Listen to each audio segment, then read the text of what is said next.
আজকে আমরা আলোচনা করব বিভূতিভূষণ বন্দ্যোপাধ্যায়ের খুবই বিখ্যাত উপন্যাস পথের পাঁচালী নিয়ে। হাতে একটা বিস্তারিত পর্যালোচনা আছে, তো সেটা ধরেই এগোবো। হ্যাঁ, এই পর্যালোচনাটা বেশ কাজের।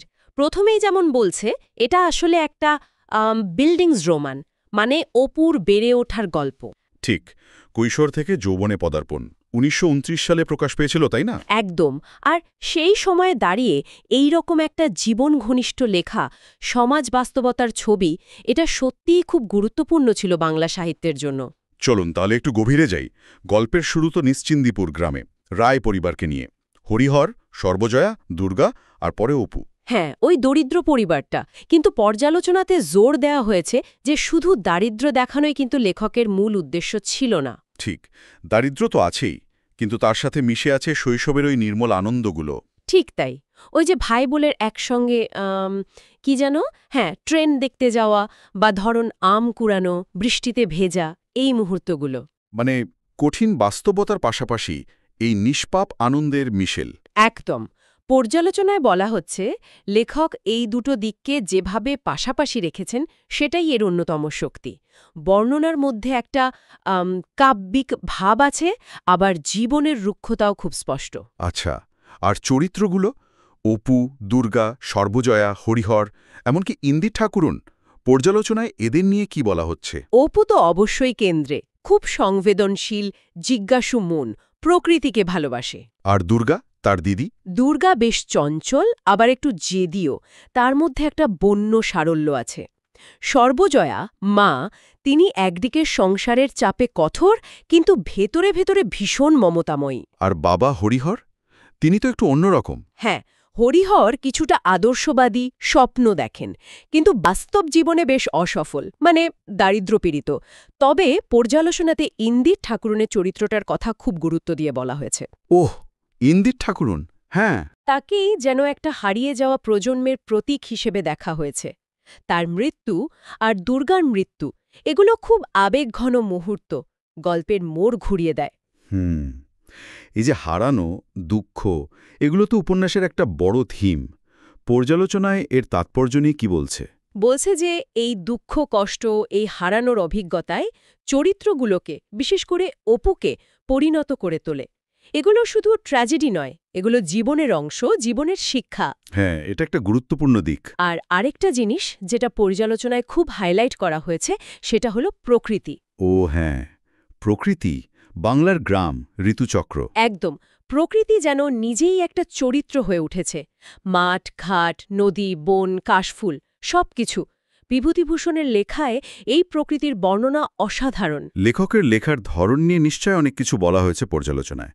ওই যে ডিটেলিং, খুঁটিনাটি বর্ণনা। হ্যাঁ, হ্যাঁ, খুব সমৃদ্ধ ভাষা, গীতিময়। মানে পড়লে মনে হয় যেন চোখের সামনে দেখতে পাচ্ছি সব।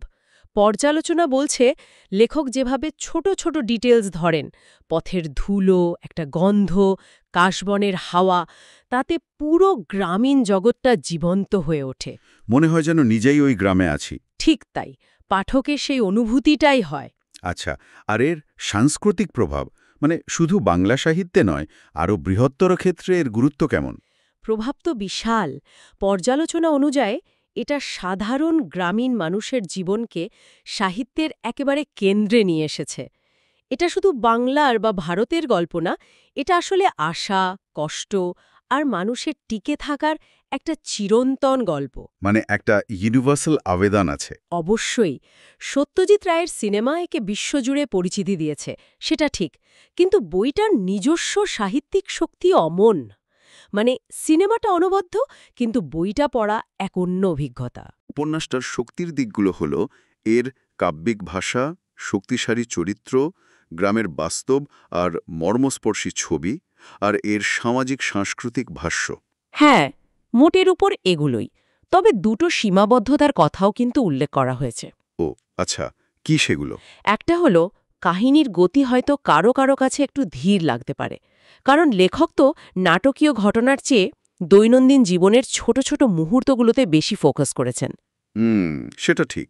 একটা ধীর লয় আছে। আর দ্বিতীয়ত, যারা ঠিক বাংলার গ্রামীণ সংস্কৃতি বা ওই সময়ের প্রেক্ষাপটের সঙ্গে পরিচিত নন, তাদের কাছে হয়তো কিছু কিছু প্রসঙ্গ বা আচার-আচরণ একটু অচেনা লাগতে পারে। সেটাও ঠিক, কিছু কনটেক্সট হয়তো মিস হতে পারে। বেশ, বোঝা গেল। তাহলে সব মিলিয়ে পর্যালোচনা যেটা বলছে, পথের পাঁচালী শুধু একটা উপন্যাস নয়, এটা যেন বাংলার গ্রামের আত্মার একটা ছবি, যেখানে হারানো আছে, আকাঙ্ক্ষা আছে, স্বপ্ন আর বাস্তবতার টানাপোড়েন আছে। একদম। আর উপন্যাসটা শেষও হয় দেখুন একটা মিশ্র অনুভূতি দিয়ে। একদিকে নিশ্চিন্দিপুরের ভিটে হারানোর কষ্ট, অন্যদিকে একটা নতুন জীবনের দিকে যাত্রা। হ্যাঁ, ওই যে অপু আর তার বাবা মায়ের কাশী যাত্রা। ঠিক। আর পর্যালোচনাটা এখানেই একটা প্রশ্ন তোলে শেষ করছে। এই যে দারিদ্র্য আর স্বপ্নের লড়াই, এই যে টিকে থাকার সংগ্রাম, এটা কি আজকের দিনেও প্রাসঙ্গিক নয়, হয়তো অন্য রূপে? খুব ইন্টারেস্টিং প্রশ্ন। মানে নিশ্চিন্দিপুরের চরিত্রগুলো যদি আজকের পৃথিবীতে থাকত, তাদের জীবনটা কেমন হতো? হ্যাঁ, বা তাদের ভবিষ্যৎ পথ চলাটা কি দাঁড়াতো? এই ভাবনাগুলো কিন্তু উপন্যাসটা পড়ার পর পাঠকের মনে ঘুরপাক খেতেই থাকে। এটাই হয়তো এর সার্থকতা।